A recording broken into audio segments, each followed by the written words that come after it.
Hello world and welcome to the next video. President Donald J. Trump was unable to condemn the Proud Boys at the first presidential debate of 2020. Let's watch the clip. You have repeatedly criticized the vice president for not specifically calling out Antifa and other left-wing extremist groups. But are you willing tonight to condemn white supremacists and militia groups and to say that they need to stand down and not add to the violence in a number of these cities, as we saw in Kenosha and as we've seen in Portland? Sure, are you I'm prepared to specifically do it? Well, go ahead, sir. I would say almost everything I see is from the left wing, not from the right wing. So what are you saying? I'm willing to do anything. I want to see peace. Then do it, sir. Say it. Do it. Say it. Do you want to call them? What do you want to call them? Give me a name. Give me a white name. Supremacists and who would white you like me to condemn? White supremacists and right Proud Boys. Stand back and stand by. But I'll tell you what. Somebody's got to do something about Antifa and the left, because this is not a right-wing problem. This is a left-wing.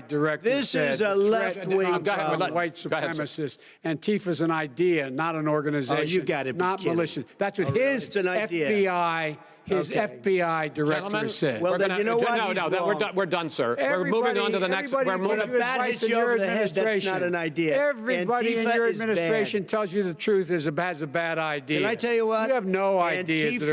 Antifa is a dangerous, all right, radical gentlemen, group. We're now moving on to the Trump and Biden records. They'll overthrow you. When a president, President Trump said, "Stand by." You know who stands by? A militia stands by while they're waiting for orders. This is unheard of. It's way worse than saying nothing. He's telling them, get ready. It's never been more clear. He's interested in stoking the division and encouraging violence. He wants to challenge the election results eventually, and he wants there to be chaos at the ballot box. No politician in recent history would say something like this. It's very simple. You condemn the white supremacists, who are, according to the FBI, the #1 terror threat from within the United States. There's no excuse for this unless you are on their side. He absolutely should have said nothing instead of saying stand by.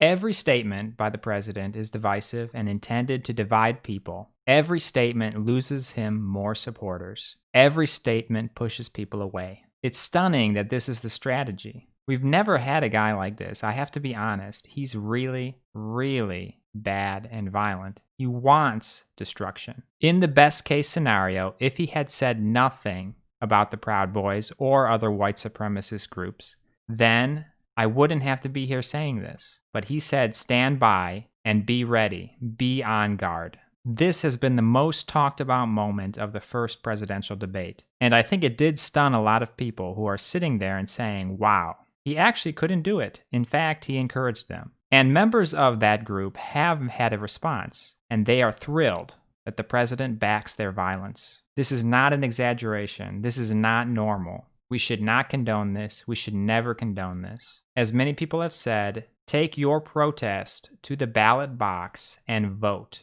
Thank you for listening. Like the video, comment, and subscribe.